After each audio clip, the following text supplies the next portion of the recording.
If we try and control it, it means we actually keep hold of it even tighter, which means it then has more of a hold on us.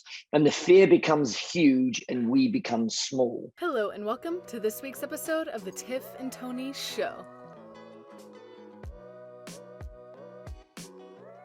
Hello, everybody. Welcome back to another episode with Tiff and Tony. Tony, how are you doing today? I am wonderful. Thank you very much. A little hoarse today. My voice is a little crackly because I was coaching this weekend. So I was, doing coaching stuff. Yes. Well, that sounds fun and lovely. Yeah. How are you? I'm doing okay. I'm hanging in there still. Yeah. But I'm here. So that's the good thing. Brilliant. As long as you're here. As long as you're here and upright, that's all that counts, right? Exactly. Yes. Although, I can't completely get upright in my home. My home is too big to do that. But that's the goal, is to find a home that I can stand up in and be upright in. But that being said, why don't we jump into today's topic, which is really about how we make decisions. And I'm making big decisions on where I'm going to be able to live and move, and that has a lot of factors involved. And Tony brought up something to me the other day, and we wanted to talk about it here on the Tiff and Tony Show. Yeah. And so it's how we make decisions, but let's learn a little bit more what Tony means by that. Yeah, and it's something that I'm learning, right? I'm continually learning, continually reading, and continually kind of getting to understand what's going on in here. And that's a lifelong journey to figure out what's going on this one. But the idea is, right, we make decisions. If we're going to make a decision about our future, where do those decisions come from? Well, they come from our past. Right, which makes sense, but we don't stop and think about that. And the reason we do that is, for me to get to where I am today, I've lived a life and had experiences, had ups and downs and failures and situations and all that sort of stuff. So I go into a brand new situation, and for me to make a decision on that brand new situation, my brain is a fact-finding machine. It's almost like a Google, right? It's constantly looking for answers. And so we type into our brain, how do I make a decision on finding a new home? And then it searches through our database of memories, thoughts, ideas, issues, situations, and comes up with the answer. Oh, you make decisions in that arena like this. But it's our past self that's actually making that decision, which means all we're doing is creating more of our past self in the future. Okay, so what do we do about that then? Why is that necessarily, I don't know, the way you're saying that has a connotation that it might not be the best way to make decisions. So what do you mean by that? Let's elaborate. And then also, how do we change things up? What tools can we use to maybe make decisions that could be in a more helpful, beneficial way? Yes. And I'm glad you asked that question. Some of our decisions for our future come with a lot of fear, right? Oh, you can't do that because you're not good enough. You can't do that because you're not worthy. I'm just about to step into this world of corporate training.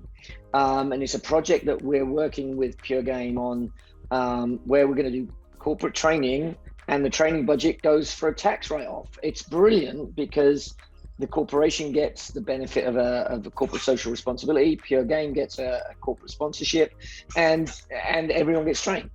The issue with that is then I'm stepping up to be a trainer of content that I know, but I'm scared. I can't do training. I'm not good enough to be training. And this is the story that I'm telling myself. So what happens is that holds me back from really stepping into this potential really good growth opportunity because I'm afraid. And here's how I looked at it, or I heard. If you're afraid of rattlesnakes, right, and you go for a hike, what are you going to be looking for? Rattlesnakes. Right. And so what's the chances of you finding a rattlesnake? I mean, it depends on where you're at. Yes, it does. But you're looking for a rattlesnake. So the chances of you finding a rattlesnake are that much more increased if you weren't looking for a rattlesnake, if that makes sense, right? And so because I'm just out there hiking and walking and just looking for rattlesnakes, what am I missing? I'm missing the beauty and wonder of the outdoors and, you know, potential deer, potential trees and landscapes, and right, I'm missing all of that. And that's where I'm coming from on this. If I'm afraid that I'm not good enough to step into this training, it's going to, A, hold me back. But then if I do step into it, I'm looking, right? Because our brain is that fact-seeking Google type thing. I'm looking for reasons to prove myself right, that I'm not a good trainer. So am I going to be the best trainer I can possibly be? Probably not, right? And so we step into it kind of already looking for ways to prove to ourselves, to myself, that I'm not good at that. And so therefore I'm never going to be that, and I'm never going to do a good job of that. And when I don't do a good job of that, my brain goes, see ya, told you weren't good enough for this. And then we go, oh yeah, I'm just going to repeat my past and continue doing the same thing. So the decisions we make come from our past. And more importantly, it's kind of the fear of our past and the fear of things that are going wrong. And we've talked about this before. The percentage of thinking that is negative thoughts in our brain is 80%. And about 90% of those thoughts are reoccurring.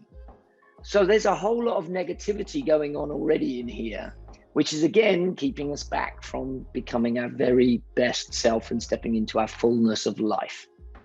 Yeah, it sounds like a self-perpetuating cycle where the fear basically keeps you from doing the things that you can do, that you want to do, that you're skilled enough to do, or that maybe you're not skilled enough to do, but the point is to take the next step and challenge yourself to grow. If we try and control it, it means we actually keep hold of it even tighter, which means it then has more of a hold on us. And the fear becomes huge and we become small. So we've got to kind of level the playing field there. So which means we've actually got to accept that fear. We've got to kind of say, oh, it's there, and embrace it. And once we kind of love it, almost, as backward as that sounds, as soon as we embrace it and just go, oh yeah, that's there and I can see it, then we can almost release it, right, to let it go. But then in the decision-making process, when you think about things, there are things within our control and things outside our control. And so what should we look at when we're making decisions? Well, things within our control, right? Because here we've got no control over. And if we've got no control over it, then we can just let it go and accept that. But where does the brain focus on? The things we can't control typically, right? Because that's the things we can't control are the things that we're getting back in response to a question. So I ask you, Tiffany, can I come and live with you? I need a home. I'm going to come and live with you, right? And you could say no, right? I have no control over what you say. But because you said no, it was the feedback loop. So what do I focus on? The no, right? But if I actually run that back and say, hang on a second, I'm not in control of the no, but I am in control of how many people I ask. So maybe I go and find someone else. Maybe I go and change the ask. Maybe I ask more people. Maybe I look in a different spot. Maybe whatever it is, I can control this. So my focus has to be then on the things I can control and not the things I can't control. Yep. So I think that's our challenge actually today. That's what I want our challenge to be. Yeah. Is when you notice areas of your life where your past, your fear, those things are holding you back, focus on what you can control. And I think what tool would be great is to literally write it out. You have a column for what I cannot control and a column for what I can control. And you literally go through your life, the situation, and write down everything you can think of. Don't overanalyze it. Just write down everything that comes to your mind that fits in that column. If it's a situation with other people, sit down with those other people and do the exact same thing. And it will bring to light the fears that you're having. It will bring to light the discomfort. It will bring to light what you don't have control over that maybe you haven't been able to tangibly kind of see or feel or hear or think about. And that will allow you to potentially go through a process of letting that go, releasing that control, and being able to focus on, now I can see right in front of me in my vision what I do have control over, and I'm going to focus on taking action on those. The icing on the cake for that is we focus on the things that we can't control and accept the things that we can't, right? The things that we can control could involve asking someone a question, and the feedback we get, we can't control. That feedback might be rejection. Now, if it's rejection, does that mean, Tiffany, I want some place to say, can you help me out? And you say no. Does that mean it's personal because you don't like me? No. Or no, of course it doesn't. It's not a personal thing. The rejection is actually more to do with the person giving the no than it has to do with me giving the question. And so we've got to detach ourselves from the answer and the outcome. So this is why we accept this. We accept the things we can't control. We work on the things that we can control. And me getting a rejection from you means that the next time I ask, I might ask it differently. Tiffany, can I have a place to stay because I'm just homeless for tonight? Oh yeah, you can stay at mine for one night. Fantastic, right? Because there's a reason behind it, and there's a because, right? There's a why behind it, and there's some boundaries involved too. Where, right? Someone in definitely asking to live with me. Let's just say I actually had a home with some extra. Yeah. Right now, that might be different because I'm not looking for a long-term housemate. But maybe I can help out my friend for a short amount of time. So there's that wiggle room in there where the no. I love that. The rejection doesn't always have to mean a no forever. It could mean a no to a certain part of it, but maybe there's some wiggle room. Maybe there's not, but maybe there is. Yeah, absolutely. And it just detaches the personal side of things. So then it comes back to this, my past is now not moving into my future, right? Because I can separate the two and I can look at that. Oh, that's not a no against me not being worthy or good enough. That's a no just in this given situation that I can't stay there. I can move on and ask someone else. Yes. But we won't know this until we create the list of what's in my control, what's outside of my control. We do the things inside of our control. We accept the things outside of our control. One of the things I love about this is it helps us stay present. Because we're not focusing on the past. We're not focusing on the way that maybe the rejection is hitting those past wounds or like trauma or those negative messages that we tell ourselves that we've heard. It helps us stay present in the moment and detach from some of that personalization for something that's not personal. Good luck. Have fun with this process. I hope it's not a stressful process. Hopefully it actually just gives you a breath of fresh air and some relief. And we'll see everyone back here next week.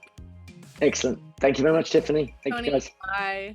Thank you so much for joining Tony and me in this week's episode of the Tiff and Tony Show. We hope you feel encouraged and motivated to keep growing with us. If you like what we do here at PureGame, one of the best ways you can support us is by liking and sharing this video with your friends on social media. You can also subscribe to our YouTube channel using the button directly below this video on YouTube. And you can donate at our website, www.thepuregame.org. And with that, we'll see you right back here next week.